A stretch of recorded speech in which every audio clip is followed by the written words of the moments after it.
Hey, everybody, how you doing?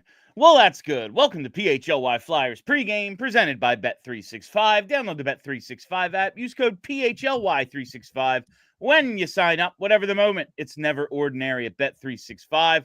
My name is Bill Matz. I'm your director of fun and games.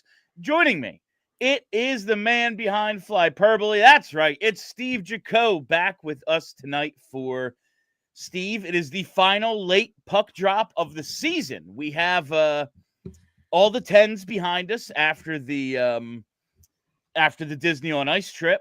We had this 9 o'clock remaining. Now every game 7:30 or earlier for the rest of the season, and oh boy, do we get treated to a nice one here, Steve. Flyers Hockey Club in Utah, the old Salt Lake City. Are you ready for some hockey? I'm so ready, Bill. It's just, what an exciting time to be a Flyers fan. To watch this team in its current iteration is just a joy and a pleasure every day. I'm loving it. They haven't scored in a week. This is terrible. They couldn't even, they made a trade. What are we? We're not quite a week out from the trade. Was that Friday? It was, I think, Thursday night. Thursday night into Friday? Thursday night. But we're almost a week out, and we still haven't seen these guys. They got visa issues. They can't get over here. It's crazy. This team's a mess right now. I just want to see a goal tonight. That's all I want. I'm just asking for the most minor thing you could ask for in a hockey game. One goal, please. That's it. Yeah, I believe it'll be the third game for Frost and Farabee in Calgary tonight. There's 14 games tonight. Only 2 teams are off after one game Monday. But it'll be their third game for the Flames since the trade, and the Flyers, as far as they know, Kuzmenko and Pelletier are still in Calgary, awaiting their work visas to join the team in the United States, I guess. I hope they're having a good time watching Farabee and Frost. Yeah, Charlie tweeted it today. Said Tortorella said that Kuzmenko and Pelletier are still in Calgary. If they can get the visa stuff sorted out and get them here by puck drop, they'll play. But the fact that they're not here yet doesn't exactly bode well. And yeah, and now we're, half an hour or so from puck drop, and I haven't heard anything about the status of either of those guys changing. So you got to believe this team is, it's basically the same team we saw the other night, except Nic Deslauriers back, so the offense is fixed. Rock'em, sock'em, Deslauriers. Let's go. It's the state of the lineup right now. And listen, I know a lot of people are taking this opportunity to dunk on the Flyers, and we're gonna poke fun because it's hilarious. But this is the trade got done. It came together Thursday morning. They completed after midnight Thursday into Friday. If you know anything about, really anyone working, but government work, ain't nothing getting done on a Friday. So The process couldn't start until Monday. It's a whole, it's a whole S show, but that is just part of the Flyers lineup issues. Right, and there's now. Complications on top of the normal process. It's just all a mess. Yeah. And it's just funny, though. Frost and Farabee got over into Canada. No problem. Frost has already scored a goal for them. No big deal. It's wild to think about, but it's also that trade was such an indicator, such a white flag from the Flyers on this season. And it's kind of a relief in a way to say, we're not making the playoffs. We're cognizant that we're not making the playoffs. So let's trade one of our top 5 scorers this season, which we all have our problems with Frost, but he was still a top 5 scorer for this team. And Farabee, who has some sort of ceiling that he was nowhere near. And look, we're going to move on, and we're just going to roll the dice with these guys and clear out some contract space to go what was termed big game hunting in an article the other day. So we'll see what that looks like, but in the short term, this team's not scoring goals. This team's not fun to watch, and it's half an AHL lineup. So, man, it's going to be another interesting one. Hopefully. Yeah, it doesn't sound like Owen Tippett will be back either. We await the lines as soon as somebody tweets them out. We'll have the actual lineup for you, but what I am expecting is what we got the other night. But with Deslauriers back, and I assume Johnson sitting and Andrei still in to make it 12-6 instead of the 11-7. But Charlie also tweeted earlier, if I can find it real quick. Where the hell did it go? Here we are. Charlie also tweeted earlier. Yeah, so it's going to be Ersson and net. Ristolainen and Tippett. Okay, Ristolainen and Tippett are both out. I didn't read Tippett earlier. I only saw Risto. And Nic Deslauriers comes back in. So it's going to be what we got, barring a miracle. I don't know. Maybe it's like replacements and they show up at halftime and somehow are allowed to play. That's some Mighty Ducks stuff right there. Yeah. Who's that on the ice? It's Kuzmenko. They're allowing him to play? Okay. They're allowed to change their their uniforms. Yeah. So we're going to have a lot of call-ups. Obviously, we all like Emil Andrei. We think he is, if not already, a top 4 NHL defenseman, well on his way to becoming one. But Rodrigo Bulls, Tony Dick, Jakob Gaucher, not exactly an NHL heavy lineup right now. One wouldn't call them a murderer's row right there, unless they're getting murdered by the opponents. But, hey, whatever, man. It's all good at this point. So, let's see what Gaucher's got. He only got 8 minutes the other night. I'd love to see him get a few more minutes tonight. I like Richard. I wouldn't mind seeing him up for the rest of the season because he's fast. He's fun. Yeah, I always get a kick out of when coaches say things like, wish I could have played him more. Like the other night, today, I think this morning, Tortorella, in his morning skate availability, talked about Gaucher's debut and said, wish I could have played him more, but we were chasing the game a little. And it's like, well, you could have. Like, there's no law. If only the guy making the decisions had made that decision. Coach. There's literally nobody to stop you from doing it. And when you were chasing the game a couple nights ago, it didn't stop you from going, yeah, Michkov, you're not playing. So you are capable and allowed to make these decisions. It's just you didn't want to. If you wanted to, you'd do it. But regardless, the Kuzmenko situation, the Pelletier situation, this whole thing, honestly, it's above my pay grade. I don't fully understand it. If you want to read all about it, now is the perfect time to sign up and take advantage of our Die Hard discount. That's right, it's back. It is back for a limited time. We are celebrating the birds in the big game by offering you, that's right, offering you Die Hard subscriptions for $3 a month annually. It's $36 total. Comes out to $3 a month. Sign up now. Get access to all of our premium content from our all-star roster of writers, including Charlie O'Connor, who published a piece today kind of laying out all the particulars of the Kuzmenko-Pelletier situation as they attempt to get American work visas. The stuff you have to learn about. I remember as they were drafting Nolan Patrick, the lead up to the 2017 draft after they win that lottery and move from 13 to 2.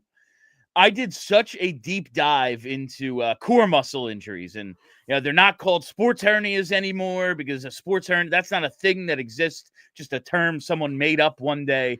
The core muscle injuries and how they affect certain guys, and this is another one of those things. Didn't know I was going to need a degree in kinesiology. Didn't know I was going to need to know about immigration and work policy, work status policy between the U.S. and Canada and Russia.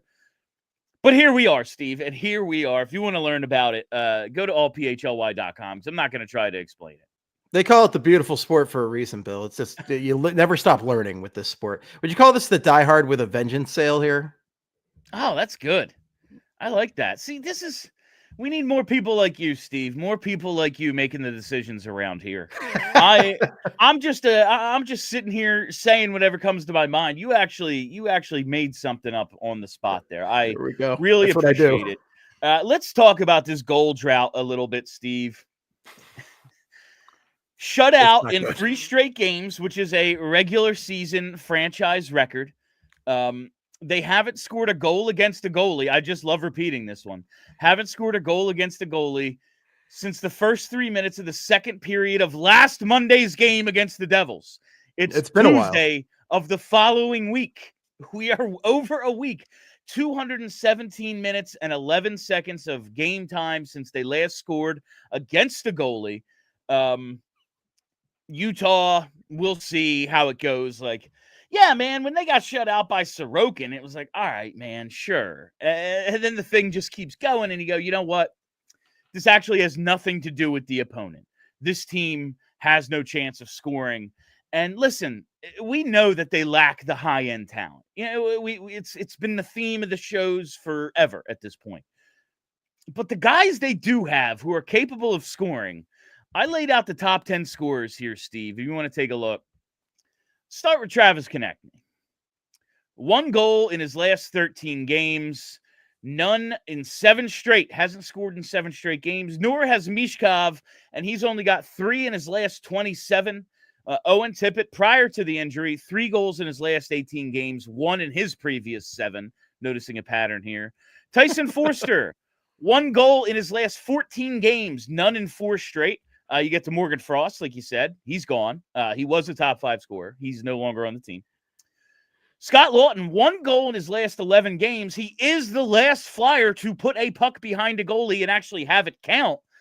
He scored that empty netter against the Devils on Monday, the 27th. Noah Cates, you know, we've been singing the praises of Noah Cates, but a lot of it is because it's unexpected offense. Well, the hot streak appears to be over. No goals in his last 8 games, no points in his last 7. It's not going great for Noah. Sean Couturier, the offense has dried up. He's not what he was. But 1 goal in his last 18 games, none in 7 straight. You get to Joel Farabee. Well, he's gone. Bobby Brink, 1 in his last 7 games. Steve, what the hell are they supposed to do? I mean, when Garnet Hathaway is the last guy to score against a goalie, I don't like this team's chances. No, this is horrible. It's like nobody's doing anything. God help us. I'm curious about Laughton tonight as a possibility. Laughton had a weird game that last game. He ripped a shot that he totally missed that led to a goal back the other way. But he also, I think, had the most shots on the team in that game. And like he was getting more opportunities than most of the guys. If the lines stay the same, I'm very curious to see what the lines are going to be tonight. But if they stay the same, I'm hoping that Couturier, Richard, Michkov can muster a little bit more. Forrester, Cates, Konecny, like on paper, I like that. But like, I don't know. I like it on paper, but like we just saw the numbers, right? But none of these guys are scoring. So I don't know what the mix is. I don't know what the secret sauce is. It's not going to get any better without Owen Tippett in there. Like you need Owen Tippett back. Owen Tippett's such a big piece of the puzzle right here because of the speed he provides. And I know he's a frustrating player at times, especially when he misses the net, just like Scott Laughton did, but like he's easily one of your top 3 offensive talents on this team. And it's not even a question. All right. I just got the lines. Charlie just tweeted them out. And we have Couturier with Konecny and Michkov. Okay. Oh, okay. You know what? I'm into that. Let's get some offense going from your top producers. I mean, got your top 2 guys on the same line. Let's go. That line had some success earlier in the season. There was some, maybe they're both Konecny and Michkov fighting to get to the right side, and neither are comfortable playing left wing.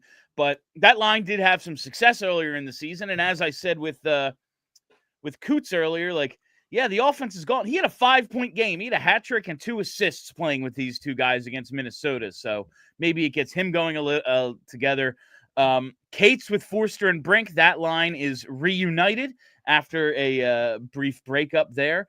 You have Laughton centering Richard and Hathaway. So that's a scrappy line with some speed. I like it. Scrappy line. They're going to get in somebody's face tonight. That is going to be their best forechecking line tonight. I agree. And score, but I bet you they spend the most time in the offensive side. You know what? Hathaway is a dark horse candidate to pot one tonight because I've seen him in the past few games. Like he's been chippy, he's had some opportunities. Hathaway can pot one every now and then. I wouldn't be shocked to see him get one tonight. I'd be shocked to see anybody get one, but I was talking earlier, and the 4th line is a Bowles with Deslauriers and Gaucher. All right. So I can't imagine a ton of time for that line tonight. We'll see how that goes. 8 minutes together. On defense, it's York, Sanheim, Sealer, Drysdale, and Andrei and Eric Johnson. Of course, I said I bet Eric Johnson's coming out. As I'm talking about Risto getting hurt, I'm forgetting that is what made it 7, and then they were down to 6. So that's what it's going to be. That is your lineup tonight. York, Sanheim, Sealer, Drysdale, Andrei Johnson. That's your D pairs. I'm glad Andrei Johnson could come out of retirement for this game. It's huge to have a receiver of that stature being able to line up for you. And on your third pair, I mean, the physicality is going to be there. Jump balls he's going to come down with. So what a reach. Yeah, it's just tremendous. Let's do the bets because I have some interesting ones. I like it tonight. Let's get to tonight's bets. I have a plethora of them, and of course, I've lost my read now. Here it is. Here we go. This pregame pick segment is brought to you by Bet365. Use code PHLY365 when you sign up. Whatever the moment, it's never ordinary at Bet365. Must be 21 or older and physically located in PA. If you were someone who knows a gambling problem and wants help, call or text 1-800-GAMBLER. I have 3 anytime goal bets tonight, Steve. I am trying to manifest a goal for this team.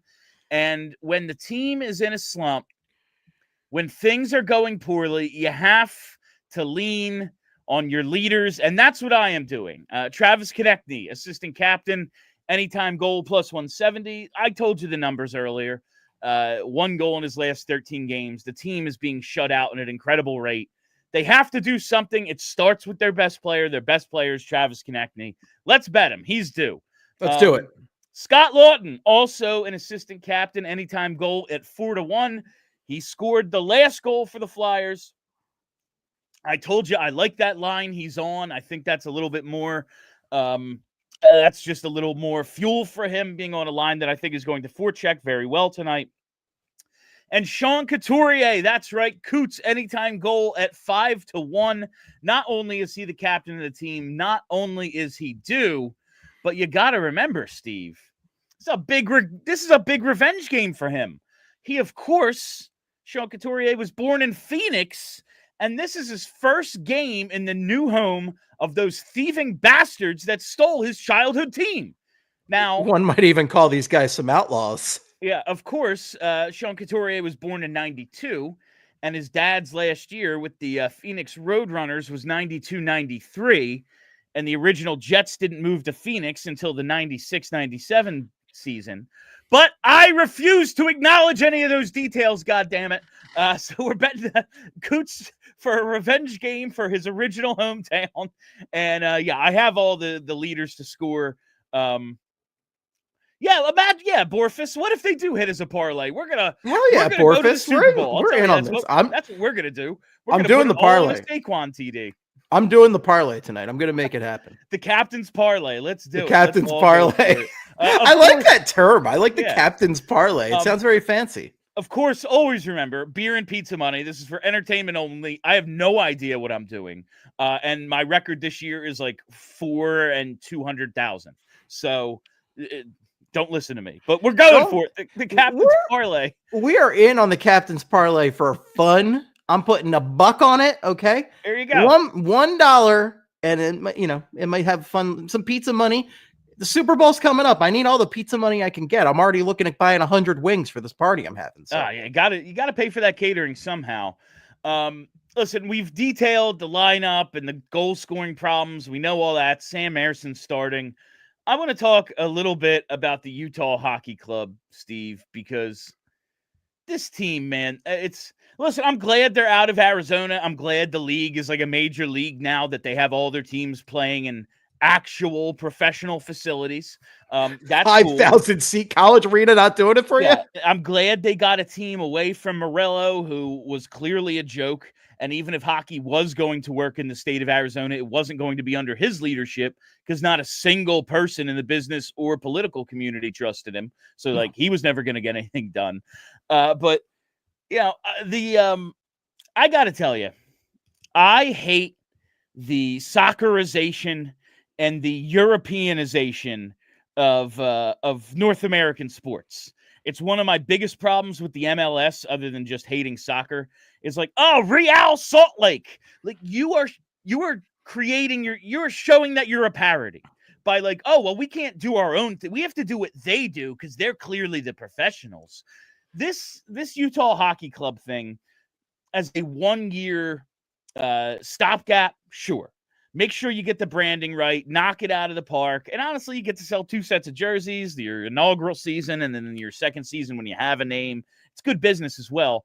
All that said, it sucks if this is what they stick with, simply because nobody thought to check with the cooler company Yeti before the whole Yeti barrage started like a year ago. Just one of the most mainstream US brands there is. Like, everybody knows what a Yeti is. Literally right here. Like, it's like one of the most ubiquitous brands out there. I don't know why they were like, well, we won't run into a problem with this. So there's 3 contenders left now, right? Yeah.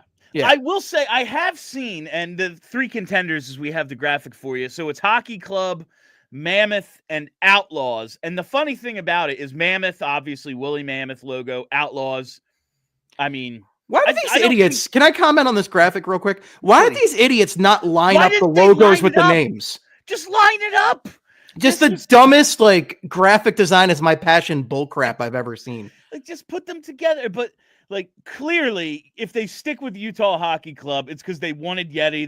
They're going to have, like, a Yeti-looking logo made out of mountains, and I bet you their mascot is a Yeti, and their fan group is a Yeti, and it's going to be, like, the Yeti Club is what they call their season ticket holders, but their official name will be the Utah Hockey Club.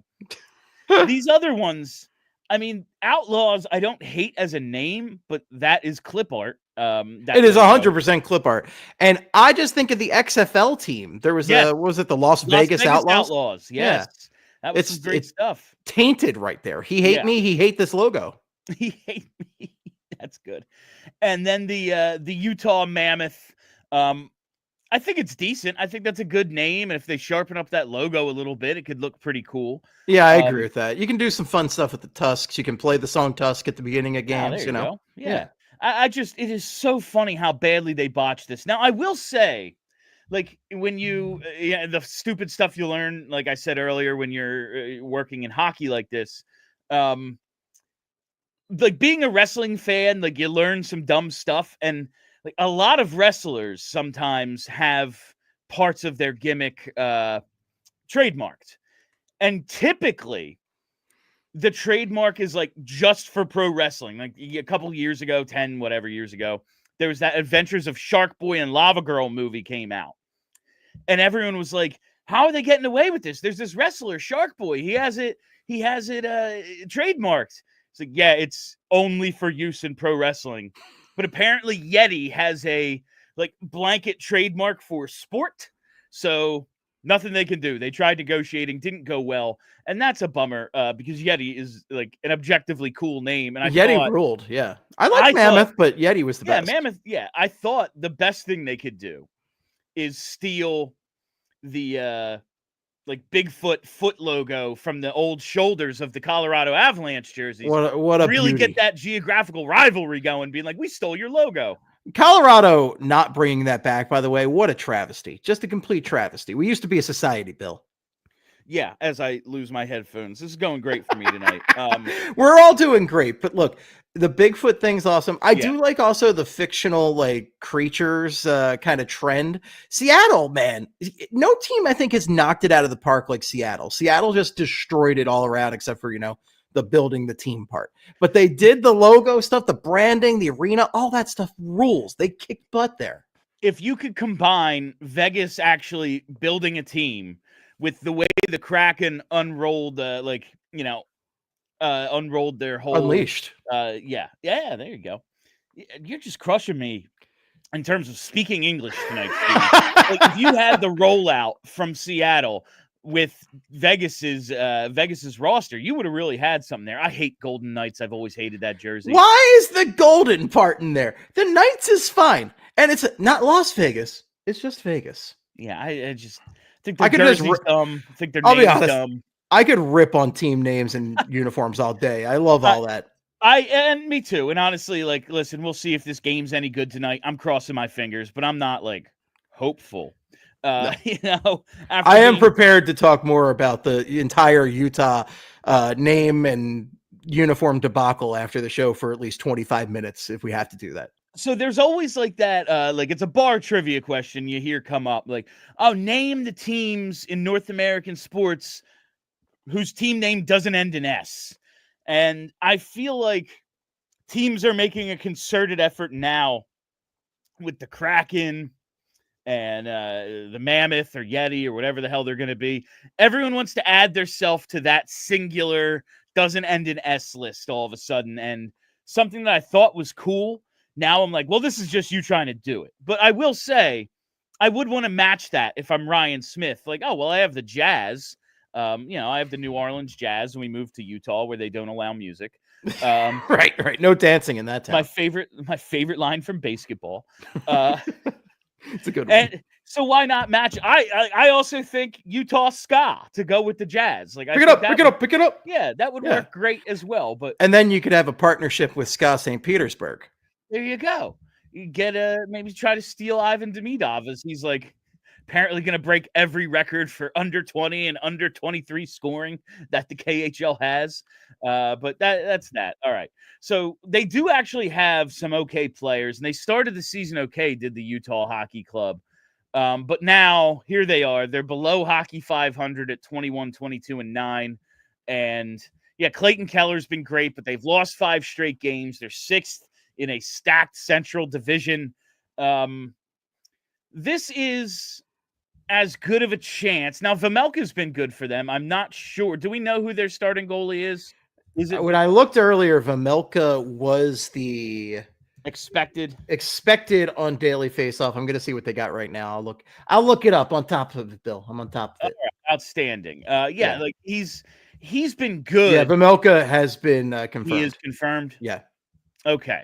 He's been pretty good this year. That said, like, they have to score eventually, right? Like, they score tonight, Steve. They get a goal, right? They have to. We need them to score. I can't talk about another shutout. I need concrete goals to talk about on these post games. Like, talking about post game where the Flyers don't score a goal to break down is just like, what are you doing to me? Do you hate us? I think they might hate us.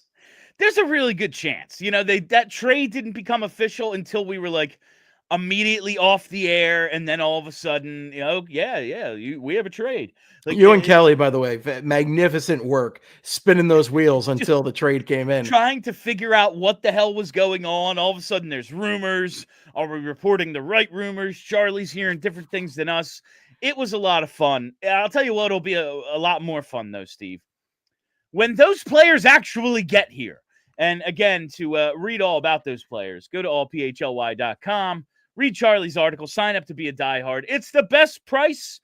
We did just run this a couple of weeks ago, but if you missed out, here you go. Your last chance. To celebrate the Birds in the big game. Go Birds. We are offering for $36 for the annual subscription, your diehard premium content, access to the Discord, all that stuff. There you go. That's what I like to see, Steve. We're doubled up. I feel like I have the exact same hat somewhere behind me over here. Yeah, there it is. Become a diehard, $36 for 1 year. Lowest price ever is back, but it's for a limited time. I wouldn't count on it coming back because, see how we're doing this to celebrate the Eagles postseason and now trip to the big game.